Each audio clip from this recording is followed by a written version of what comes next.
Barcelos e eu vou apresentar o diagnóstico escolar do Colégio Estadual Leôncio Corrêa, que foi o primeiro projeto coletivo realizado por nós, discentes do PIBID de Sociologia 2022. O PIBID é o Programa Institucional de Bolsa de Iniciação à Docência e ele tem como objetivo proporcionar o contato dos estudantes de ensino superior com a dinâmica escolar e com o exercício da docência de uma maneira geral. Então, com o auxílio e orientação do nosso coordenador Nelson Rosário e do nosso professor supervisor Cássio Brito, a gente desenvolveu ainda nos primeiros meses do programa o diagnóstico escolar com o objetivo de reunir informações e percepções iniciais acerca do colégio com que a gente ia estar trabalhando dali pra frente. Nossas pesquisas para o diagnóstico contemplaram tanto informações acerca do bairro em que o colégio se localiza, quanto informações sobre o colégio em si, a população que ele atende, as ofertas de atividades extracurriculares e a estrutura escolar, por exemplo. Também foi feito a observação da relação do nosso professor supervisor Cássio com os alunos em sala de aula e pelos corredores, isso através de visitas e acompanhamentos de aulas no colégio, tanto como em entrevistas feitas com os alunos sobre a percepção deles das disciplinas de Sociologia e Filosofia, ofertadas pelo Cássio. Acerca do bairro em que o Colégio Leôncio se localiza, é o bairro Bacaxeri, e a maioria das informações que a gente tirou ali inicialmente foram do censo do IBGE, como por exemplo o número de habitantes de 23.734 aproximadamente, a densidade demográfica de 33 habitantes por quilômetro quadrado,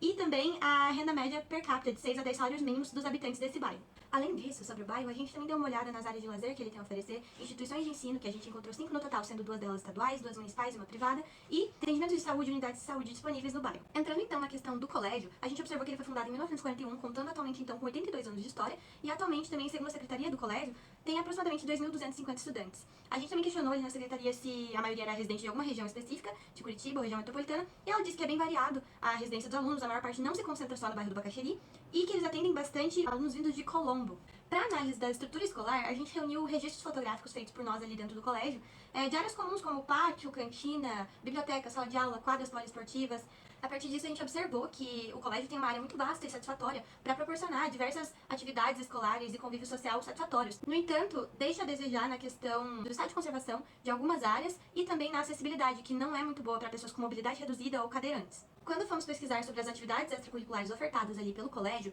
a gente percebeu no site que tem os cursos de idioma pela Selem, e a vice-diretora nos apontou que tem treinamentos esportivos ali no colégio, de futsal, vôlei e basquete. Além disso, ela também comentou com a gente que existe o projeto Cultivando os Saberes ali no colégio, que é de Educação Ambiental e EduTech, que é um curso de programação de robótica, e também que eles têm parceria com o curso de Psicologia da UFPR, e então eles têm grupos de apoio à saúde mental ali. As últimas etapas do diagnóstico tinham mais a ver com questões observacionais ali do cotidiano do professor em sala de aula, na escola. Então foi muito interessante a experiência, porque a gente pôde tomar nota da relação do professor com os alunos ali, o que a gente observou que, em maior parte, ele era bastante harmoniosa, bastante próxima com os alunos, porém, tinha seus desafios também em momentos de aula, que era difícil às vezes conter a turma numa aula expositiva, controlar a conversa e comportamentos do tipo. Nessa etapa também, de observar o cotidiano, que a gente pôde ver o método avaliativo do professor, que consistia principalmente numa redação dissertativa argumentativa que ele passava para as turmas de filosofia e sociologia. Além disso, no método avaliativo também continha uma prova objetiva de interpretação de texto dos conteúdos dados nas aulas, e que o professor aplicava mais por uma cobrança da escola em si do que por uma questão de escolha pessoal ali para aquele método avaliativo. Aí, sobre o projeto pedagógico, que já entra muito junto aí com o método avaliativo, a didática em sala de aula,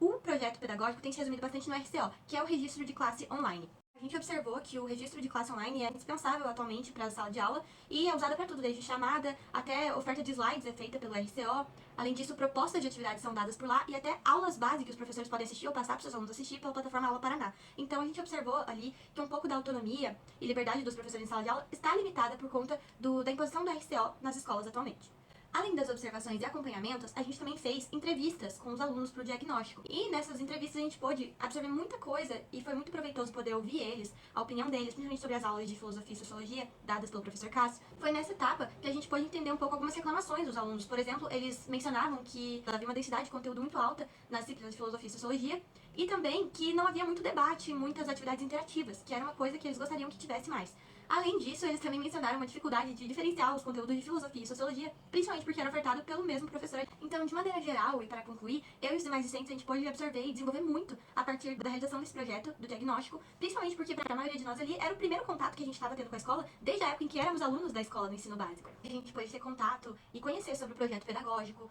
aprender com a observação da didática ali do professor em sala de aula, conhecer o método avaliativo dele, conhecer, até observar a relação dele com os alunos, ver o que é aquele vínculo de professor e aluno. Então, o diagnóstico nos trouxe muito mais proximidade com o ambiente escolar, que era tão novo pra gente naquela perspectiva de não mais alunos. E por fim, o que eu acho que foi uma das coisas mais impactantes no nosso diagnóstico e pro futuro dos nossos próximos projetos foi a entrevista com os alunos. Escutar eles, ouvir deles quais eram os pontos positivos, os pontos negativos, o que eles queriam mais, ajudou principalmente a direcionar a gente em algum rumo que a gente consiga fazer projetos que eles se interessem, que eles vão querer aderir mais. Então, isso fez uma diferença extrema no futuro do nosso programa do PIBID. De forma resumida, foi isso. Muito obrigada. Tchau, tchau.